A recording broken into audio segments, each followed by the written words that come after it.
Welcome to the channel. This is Go Gretty, and welcome to the 2023 Toyota Gazoo Racing Cup round number 7. Tonight we are at Road Atlanta, and we are in the GR Corolla Morizo edition. It is the 1.6 liter turbo with carbon bits and parts and pieces, and it goes real fast, and it's really hard to drive. So stick around, check it out.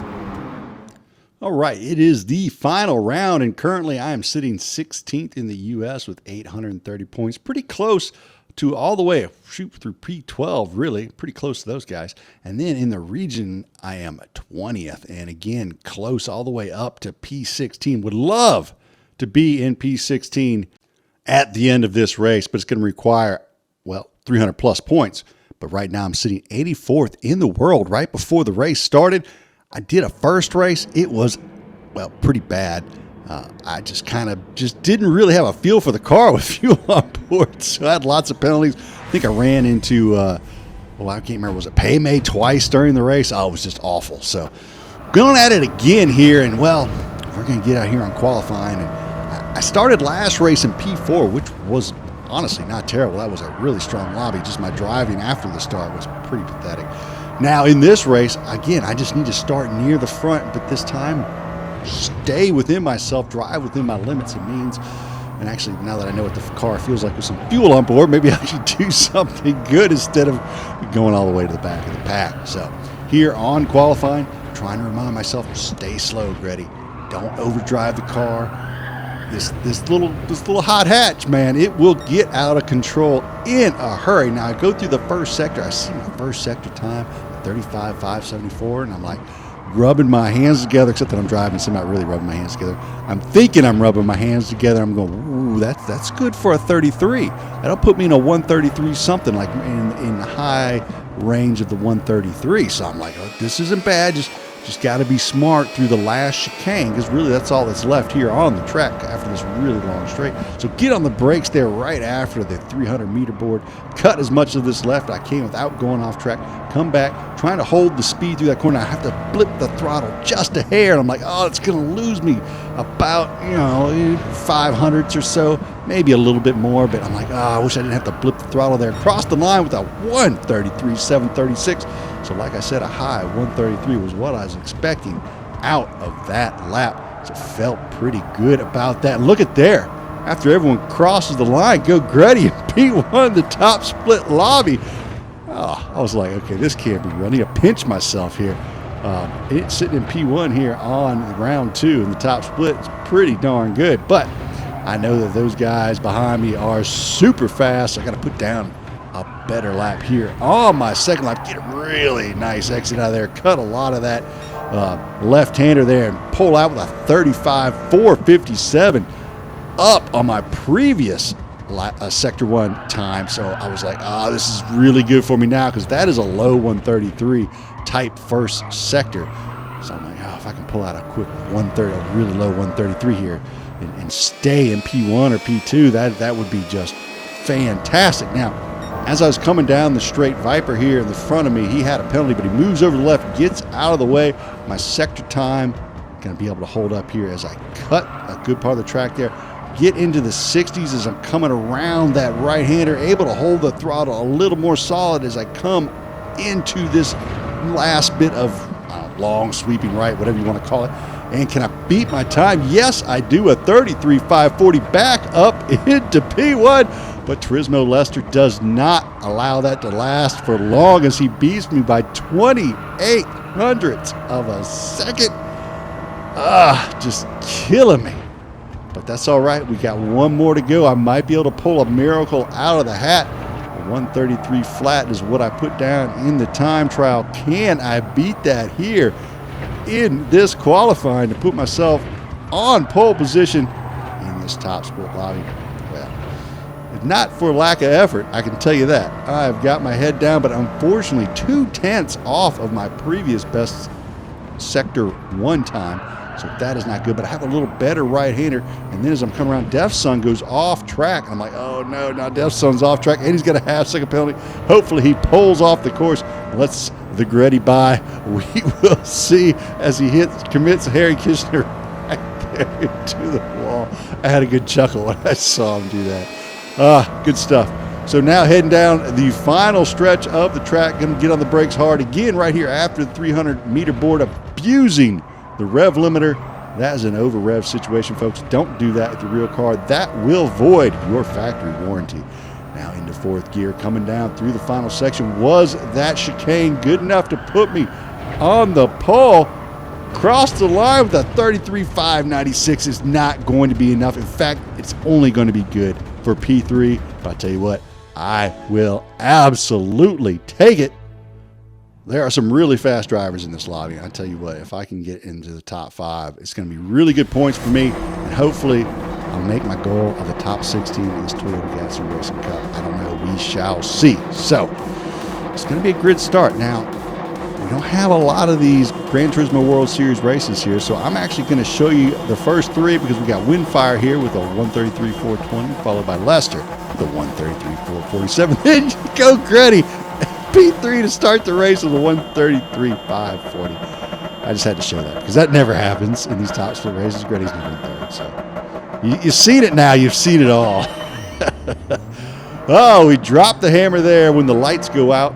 Get a good start this time. Last race, I got a bad start, not because I was late on the start. I think the rev limiter was just bouncing at the wrong spot when my car happened to let go off the line, and so it ended up being side by side with Paymate through that right corner. I made contact with him there. Probably gave him a 1-second penalty, and then had contact with Robbie Heck right about here. Got driven off the track and picked up a half-second penalty for myself. So. But again, that was last race. This is this race. All I got to do is stay here in the top 3, grab a podium, and it will definitely be 300 points. Going into this left-hander, tires are cold. You're driving out wide. Turismo Lester goes out way wide, unable to get back on the track in time. That means it's going to be a half-second penalty. Picks it up right there. Now that bodes well for old Gretty. So I'm sitting right here, right behind him. The half-second penalty, really more like a second. So all I got to do is be within, 8/10 or so, and I'll get by him before the next braking zone without any trouble. So I'm just trying to hang on that back bumper. Now right behind me, unknown, only 1/10 behind me. Now I'm just following the slipstream and was going to move over to the right, but unknown moves the right behind me, and I feel his car is actually to the right of me. I'm like, oh crap. Well, so I drive a straight line, and as I brake, the car moves to the right. Actually pushes him into the grass just a little bit.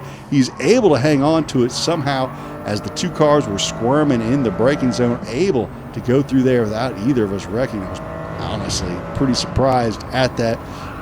The track kind of squeezes to the left just a little bit there at the end, and then when I hit the brakes, my car dove a little bit to the right. I wasn't expecting that to happen, but so apologies there. Unknown didn't actually mean to steer into you there. Just when it broke, it just kind of pushed to the right. So now I'm in P2 with 1 person between me and Lester, which is what you need because Lester is extremely fast. But I have got my focus attention on Windfire as I want to try and catch him. I know I've got good pace here. All I've got to do is just, again, drive within myself, not make any big dumb mistakes, not try and go too fast, because when you try and go too fast in this car, that back end just gets really loose on you. Really hard to keep the momentum and the speed up when the car is sliding too much. Like right here, you don't really want to be sliding that much. You want to try and keep that momentum and that firm grip going. A little bit of tire squeals normally. These are sports hard tires, so you're not going to have all the grip in the world. Now, as we head down towards the end of this lap, you see I've got the fastest sector. I've got the fastest lap, but I don't have the fastest lap because even though I'm catching up to Windfire right now, Lester is catching up to me. So every time I put down a fast lap, he just comes banging behind me and puts down a faster lap. So come across the line there. I was purple, and when I cross the line, I do get a purple lap, and then, well, Turismo Lester just takes it right back away from me. But honestly, I feel great in the race right here. I just feel like I've got the rhythm of the track. I am catching Windfire. You see he's 1.4 seconds away. He was 1.8 seconds away earlier, so I'm slowly reeling him in. Problem I'm having is Lester is also slowly reeling me in. Now, I said, well, if Lester catches me and he goes for a move, I'm just going to let him slide on by. I am looking for points here, and it is way early to be racing someone of the caliber of Lester. So Now, as I came out of that left-hander, I thought I was okay. I thought I got it back on track, but unfortunately, I did not. Half-second penalty. So I do actually make it easy for Lester right here. Getting to third, getting the grass a little bit there. Car gets really sideways. Another mistake.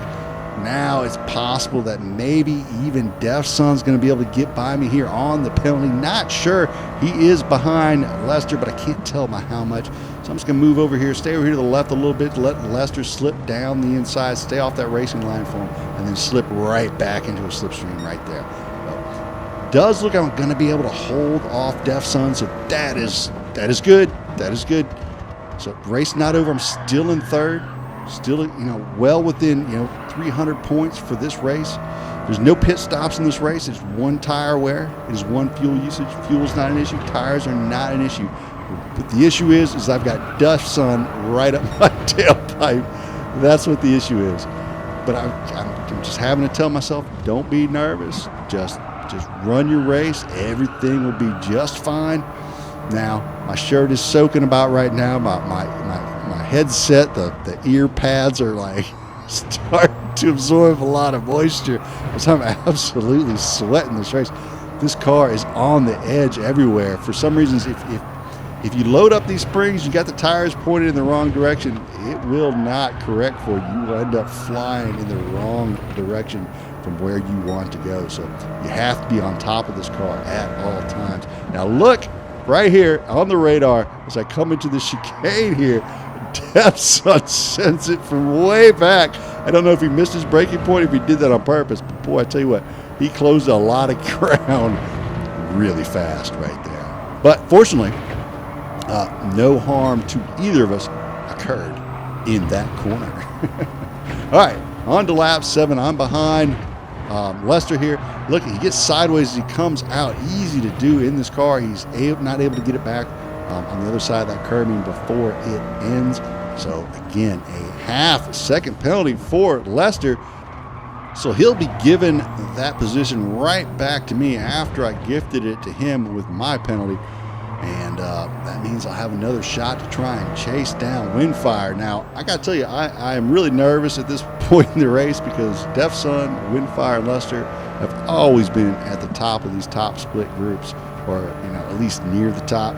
And they've been to World Finals, and old Gretty here is just an old man who gets to play a little bit in the evening when his kids finally go to bed. So to say that I'm gripping a little bit right here on that steering wheel is the understatement of the century. Plus, I'm not the spring chicken I used to be, so the reflexes aren't quite, up to snuff compared to when I was a young man. Makes me wonder how well I could have done back when I was a younger guy, but well, I'm not, so that's how it is. Now here on lap number 9, I'm not feeling a ton of pressure. I'm feeling a little bit of pressure from Def Son here. And I'm like, all right, well, he's got, he's within a few tenths of me here, but I just need to stay on my racing line, just need to stick with it, and I'll be just fine.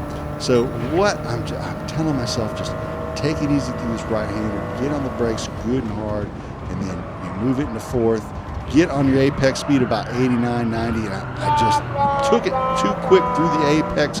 Unfortunate, unforced error right there. Maybe Def Son was in my head a little too much just because of his, the history of him being that fast. And I don't know. I just went too deep on turn 1. Actually lucky to save it right there. But now I've got Manny on my back bumper. It's just distinct Manny right behind me. He's another quick guy, a Twitch streamer. And he's coming down the left side. And well, I'm not going to give up the position easily. So get on the brakes early to take that inside line, give him space on the right hand. Now I've got to give him space here again, but I'm going to take plenty of curve with me and get on the gas nice and early. Give him the space to get the exit. He stays on track there. So nice door-to-door racing through that double right-hander, giving the space to each other. And that's the kind of racing I really do enjoy it. I mess it up sometimes. I'm not always perfect when you're that close to another car. It's really hard, especially with having no peripheral vision to see where the other car is. So when you can actually pull it off, it is just super fun. But we're going to be side by side here going into the chicane. Manny a little bit later on the brakes than me, but he gives me the room. Coming back around the right-hander, I'm trying to hold it to the right there, give Manny just enough room to stay on the outside. And they're like, how are we going to pull this off? So I actually shift into fifth early here. I was going to try and leave him room on the outside by kind of coming off the gas a little bit, but he pulls out of the move, makes the smart life decision there. And old Gretty's able to stay in fourth with only 2 laps to go. Kills me that I made that mistake there on lap number 10. Just absolutely devastating. And with, Lester and Def Son so close to each other, I lose 2 positions with that too. Just brutal. That's all right. P4 in this lobby is still nothing to, scoff at. I mean, this is a solid lobby, and I'm hanging with these guys pretty darn well. I'm actually pretty proud of myself. Now I'm sweating my tail off right now, and I'm nervous. My adrenaline's pumping. I want this good finish so badly. I did so well in the time trial, and I put some practice into trying, just get used to all the different ways this car can possibly screw up and enter a corner and how you can save it. Probably why I was able to save it there on T1 is I ran enough time trial that I went off the track a few times there on T1. Well, if you go off enough, eventually you learn how to save it. So I was able to do that. Trying to track down P3 here on lap number 11. He's about 1 second, so just outside of the slipstream. I'm about to get into heavy into the slip, and then I make a little bit of mistake turning a little too early. I was going to pick up a penalty there if I held it in, so I decided to let go again. That time trial paying off right there, as I knew that was going to cause me to get a 1 second, maybe even a 1.5 second penalty if I cut that first curve like that. So while it lost me time to P3 here going to the final lap, it saved me from possibly losing a position to Manny there and dropping back to P5, as he had grabbed a second penalty on that last lap and fell back from me. But it is not over. We still have a lot of Road Atlanta left, and I right now am praying that Lester sends it on Def Son somewhere. Now, they're both Canadian. They're probably on the mic with each other. Like, oh, Gretty's back there. You can have second. I'll take third. Let's just not give Gretty a free second the place. I don't know that they're doing that or not. No idea. But I'm just desperate for something to happen. I need a penalty. I need some side-by-side, door-to-door action racing, something to let me just catch up to him here in the final straight. Oh, I could really use those extra points towards my total, trying to move up towards the top 16 in either the regions or in the U.S. rankings. But it does not look like it's going to happen unless one of them wrecks in the chicane, and they do not. They go through cleanly. So it looks like I'm going to end up with a P4 in this race here, this round 2 race in the Toyota Gazoo Racing Cup at Road Atlanta. And by gosh, dog, I really do like it. I am just beside myself. I'm extremely happy. I could have had P2. But that's okay. That's okay. You got to start somewhere. Baby steps.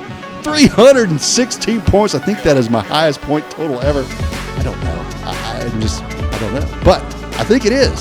So what does that mean for the overall standings? Well, here it is. That is P11 in the U.S. and P12 in North America. Right there, filling behind Distinct Manny right before Mr. MCA. Now at that U.S. standing right there, P11 again behind Manny, and again right there before Mr. MCA. Super excited about that. My best finish ever, I think. That's great. Love it. Hope you enjoyed it. Hope you enjoyed all the action. If you did, hit the like and/or subscribe. Come back, check out some more. For myself, go Gretty. Y'all have a great